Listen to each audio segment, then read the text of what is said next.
S&P and the NASDAQ. Also in the green today as Doug Flynn joins us. Doug, the certified financial planner and co-founder at Flynn Capital Management. It's Tax Tip Tuesday, which of course I should have mentioned this earlier in the show so everybody would have stayed tuned, but I'm sure they know by now. I want to get to that, but can we talk about Nvidia just for a second? It's interesting. Sure. They have this conference out west. I think that everybody keeps calling it like the Woodstock of AI, which is kind of a weird name. But they unveiled this chip, and I want to put some stuff up here on the screen. First, a Bloomberg headline: they're looking to extend their dominance in AI with these new Blackwell chips. Now, this next screen, even if you don't understand all of this, just look at the numbers. The Blackwell chips, when you compare them to their previous model, they have 208 billion transistors. Again, even if you don't know what that means, look how it compares to the previous chip, 80 billion. So it's more than double. So this is another. Nvidia's been this hot company, red hot, and now here we go again with this super fast chip, I suppose. What do you make of it?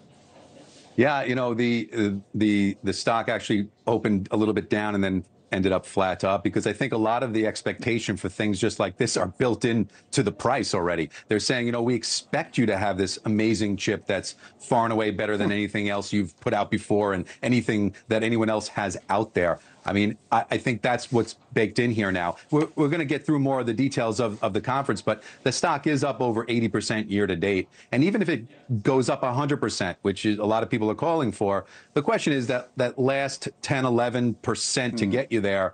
Are there better opportunities in other investments that haven't run up so far, so fast? Are the expectations really in there, and can they keep executing? They have so far, right, but nothing can execute like that forever. That reminds me of your Tax Tip Tuesday, Doug, because our audience is so used to these great tips, they expect to not even pay any taxes. So whatever you say now, they're just going to be, you've set the bar too high. So anyway, this week, let's bring up the first screen, and Doug will walk us through this. This is to help the older people, right? Essentially, you got penalties for people while they're working, while they're collecting Social Security. Start at the top and take us through it if you can here. What are you talking about? Essentially, we have to know that with the baby boomers hitting age 65, there's 11,000 people in America every day turning 65. I get a lot of questions on, how does Social Security get taxed? How does it work? And the first thing you have to know is if you're not of your full retirement age, which you should look up what it is, and you decide to work a little bit, they'll actually penalize you and take some of your Social Security back. So moving that aside for a moment, because it's really important that you know whether or not you're going to keep all your Social Security, at some point when you do collect it, you may very well end up paying tax on it. And it's really interesting because you think about it, you put all that money in off your paycheck every week, with after-tax money, by the way. And now when you finally collect, they want to tax you on the Social Security income as well. Doesn't seem fair. So there's a form. Yeah, it doesn't. And there's a formula that it's kind of screwy, but what happens is you take this combined income formula and you have to add back in tax-free interest. By the way, that's tax-free, you're not paying income tax on it, but they want to add that back in to determine whether or not they're going to tax you on your Social Security. And then depending on how much you make, that will determine whether half or 85% of your Social Security is taxed. And then, oh, by the way, there's about a dozen states who also tax you as well at the state level. So you have to know, am I being penalized? Am I going to be taxed on it?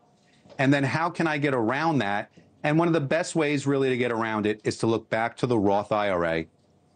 Because at the end of the day, Roth IRA distributions are not considered non-taxable interest. They're non-taxable distributions. They don't count against you on whether or not your Social Security is going to get taxed.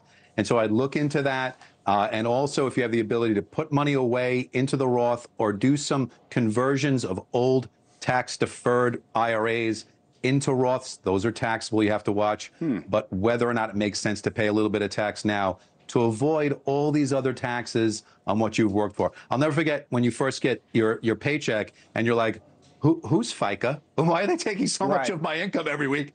And now, oh, by the way, they're going to tax you on the way out as well. President Biden, sorry, Doug, I was just looking at this while you were talking, and saving us a lot of money, just arrived in Vegas. These are live pictures, by the way. Remember, we told you he's campaigning in Nevada today, head to Arizona tonight. So it's good stuff, Doug, always is. Thank you for saving everybody a lot of money on their taxes and exposing the screwy government for these rules and trying to tax us. Like, I'll remind you, it's the same government, as we reported earlier in the show, that currently employs 77 dolphins. So I don't know if that gives you any perspective on all this. Oh, my goodness. All right, thank you, Doug. Doug Flynn with us today.